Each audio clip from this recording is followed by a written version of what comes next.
Hello, I'm Tori, And I'm Lynn. and we're filming a video on collaborative project management, and we're using the SCI annual report as an example. So, why are we doing this video? We're doing this video to share collaborative project management tips.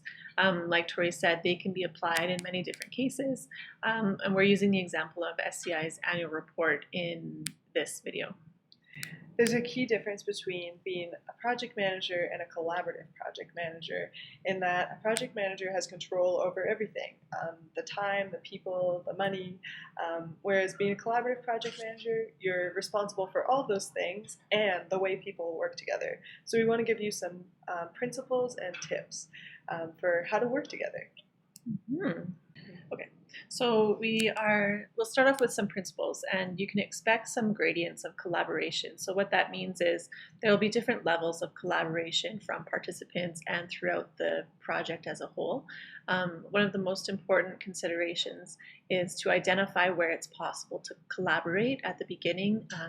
Identify where it's possible to collaborate, and that means that throughout the project, there may be some key areas that are really great opportunities to collaborate, and there may be some other areas where collaboration isn't as important as some of the other places. So make sure you take some time to identify those key areas of collaboration.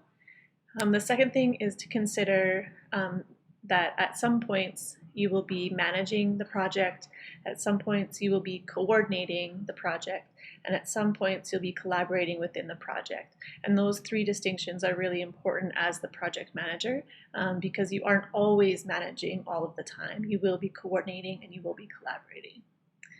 So in terms of leverage, there are many opportunities to leverage. There'll be, you have your meetings, you have information to leverage, you have resources to leverage, and you have existing materials to leverage. And in order to optimize time and collaboration opportunities, leverage all of those things as much as you can. And it may take some time to identify those early in the process as well. And the most important thing to remember is that as the project manager and as a collaborator within the project, you are not alone. You want to create roles and get buy-in to the roles at the kickoff meeting. This is an opportunity for you to make sure that you're working with each other and that you are not feeling like this is all up to you. So like Lyndon was mentioning, there's a kickoff meeting. It's good to have one because it gets buy-in from your team. It makes them realize that they are part of a team in whatever project you're doing. And it's an opportunity to have a bit of fun. And this is important because you want to engage with people so that they want to participate and want to participate going forward, especially in a project that is 6 months long, like something like an annual report. It takes about 6 months to get it all together. The second pointer I want to provide is refresh people on why they are doing this and why are we doing it in this way, and do that often. You're delivering a report that is for many audiences, and so having people collaborate is an important part of it. And so, yeah, just give people a quick reminder. Why are we doing this? What's our focus? Those sort of things. The third one is recognize that you are a resource to each other. So your whole team, everybody individually, they're all resources to each other. Talk about that, acknowledge it, make sure people are reaching out to each other so that people aren't constantly coming back to the project manager to ask questions. They can also lean on each other. And you can lean on your team too. Don't forget about that. Fourth is timelines are going to adjust no matter what you do. It's important to acknowledge this openly because I think it's pretty inevitable when you're working with lots of different people. Some are volunteers, some are hired. They all are under different pressures.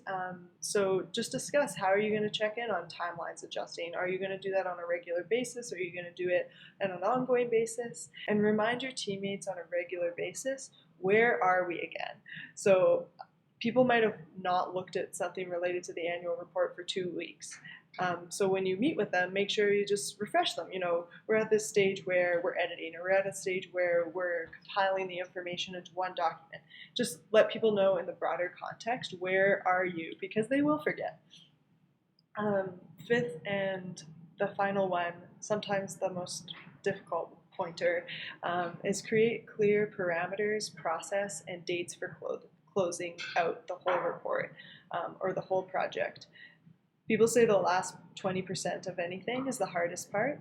So this is an area that can really, I mean, speaking of timelines adjusting, this is an area that can really put you behind, or if you're, I think, proactive about it, it can get you ahead. So get agreement early on, even in the kickoff meeting, even though that might seem really early on, that you're going to create time for debriefing, closing out, and capturing learning for future projects, because likely your organization is going to do something similar to what you're doing in the future. And so having that learning for them is really important.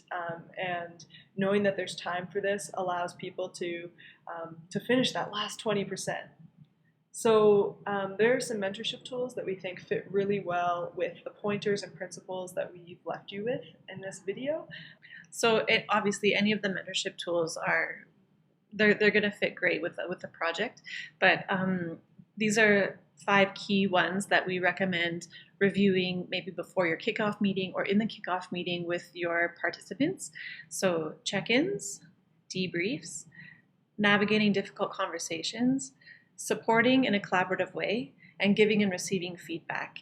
And all of these things are directly applicable to you as a project manager, but also the people who are participants in the project. So yeah, make sure you take that time and take a quick look over your mentorship tools.